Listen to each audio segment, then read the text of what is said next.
मेरा सभी देशवासियों से ये आग्रह है कि आने वाले कुछ सप्ताह तक जब बहुत जरूरी हो तभी अपने घर से बाहर निकलें। मेरा एक और आग्रह है कि हमारे परिवार में जो भी सीनियर सिटीजन्स हो, 60-65 वर्ष की आयु के ऊपर के व्यक्ति हो, वो आने वाले कुछ सप्ताह तक घर से बाहर न निकलें। इस रविवार यानी 2 दिन के बाद 22 मार्च रविवार को सुबह 7 बजे से रात 9 बजे तक सभी देशवासियों को जनता कर्फ्यू का पालन करना है। इस जनता कर्फ्यू के दरमियान कोई भी नागरिक घरों से बाहर न निकले, न सड़क पे जाएं, न मोहल्ले में या सोसाइटी में इकट्ठे हो, अपने घरों में ही रहें। हां, जो आवश्यक सेवाओं से जुड़े हुए हैं उनको तो जाना ही पड़ेगा, क्योंकि उनका बहुत बड़ा दायित्व होता है। लेकिन एक नागरिक के नाते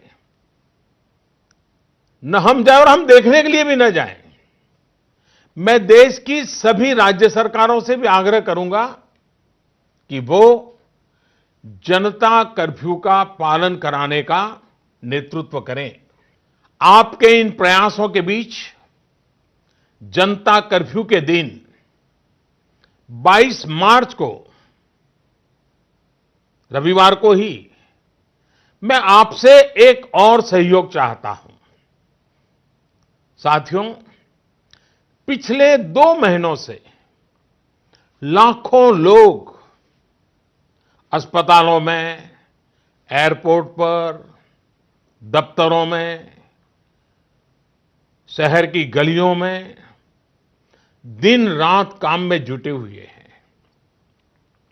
चाहे डॉक्टर हो, नर्सिस हो, हॉस्पिटल का स्टाफ हो, सफाई करने वाले हमारे भाई बहन हो, एयरलाइंस के कर्मचारी हो, सरकारी कर्मचारी हो, पुलिसकर्मी हो, मीडिया कर्मी हो, रेलवे, बस, ऑटो रिक्शा की सुविधा से जुड़े लोग हो, होम डिलीवरी करने वाले लोग हो, ये लोग अपनी परवाह न करते हुए दूसरों की सेवा में लगे हुए हैं।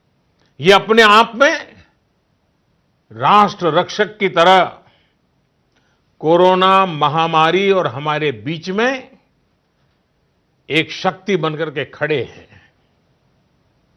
देश ऐसे सब छोटे बड़े व्यक्तियों का, संगठनों का कृतज्ञ है। रविवार को यानी जनता कर्फ्यू के दिन शाम को ठीक 5 बजे हम अपने घर के दरवाजे पर खड़े होकर या बालकनी में या खिड़कियों के सामने खड़े होकर 5 मिनट तक, रविवार को शाम को 5 बजे 5 मिनट तक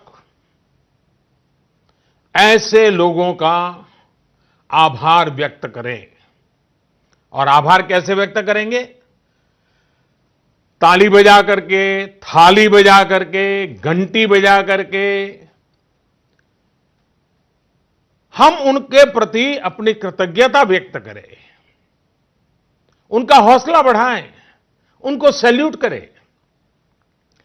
पूरे देश के स्थानीय प्रशासन से भी मेरा आग्रह है कि 22 मार्च को 5 बजे सायरन की आवाज से इसकी सूचना लोगों तक पहुंचाए। कोरोना महामारी से उत्पन्न हो रही आर्थिक चुनौतियों को ध्यान में रखते हुए सरकार ने, भारत सरकार के वित्त मंत्री के नेतृत्व में, फाइनेंस मिनिस्टर के नेतृत्व में सरकार ने एक कोविड-19 इकोनॉमिक रिस्पांस टास्क फोर्स, इसके गठन का फैसला लिया है। ये टास्क फोर्स सारे स्टेक होल्डर से नियमित संपर्क में रहते हुए, फीडबैक लेते हुए, हर परिस्थिति का आकलन करते हुए निकट भविष्य में फैसले लेगी। ये टास्क फोर्स ये भी सुनिश्चित करेगी कि आर्थिक मुश्किलों को कम करने के लिए जितने भी कदम उठाए जाएं, उन पर प्रभावी रूप से अमल हो। मैं देशवासियों को इस बात के लिए भी आश्वस्त करता हूं कि देश में दूध, खाने पीने का सामान, दवाइयां, जीवन के लिए जरूरी ऐसी आवश्यक चीजों की कमी ना हो, इसके लिए तमाम कदम उठाए जा रहे हैं। ये सप्लाई कभी रोका नहीं जाएगा। इसलिए मेरा सभी देशवासियों से ये आग्रह है कि जरूरी सामान संग्रह करने की होड़ न लगाएं। आप पहले जैसे करते हैं वैसे ही सामान्य रूप से ही खरीदारी करें। पैनिक बाइंग ये कतई ठीक नहीं है, उसको न करें। वैद्य बाबूराम वर्मा, 15 सालों का इलाज का भरोसा। हमारे यहाँ आयुर्वेदिक औषधियों के द्वारा सभी बीमारियों का सुविधाजनक इलाज किया जाता है, जैसे खांसी, सांस, दमा, बुखार, टाइफाइड, मलेरिया, पीलिया, बवासीर, शुगर, हेपेटाइटिस, खूनी बवासीर, पिरमे, श्वपनदोष, लघु शंका आदि का इलाज आयुर्वेदिक पद्धति द्वारा किया जाता है।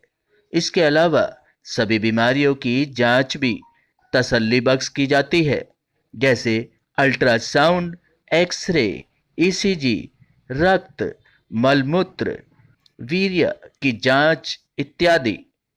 हमारे यहाँ दिल्ली सरकार द्वारा टीकाकरण, टीबी का इलाज व जांच मुफ्त की जाती है। हमारा पता है वैद्य बाबूराम वर्मा, चैरिटेबल सोसाइटी, 329 गली number 9, Mandoli extension, near Nand Nagri bus depot के सामने, दिल्ली 93। आप हमारे नंबरों पर भी संपर्क कर सकते हैं। हमारे फ़ोन नंबर हैं 9213329205, 9211478312, 9910418312। आप हमारे चैनल पर भी दिए गए नंबरों पर भी संपर्क कर सकते हैं। हमारा फ़ोन नंबर है 8506973234।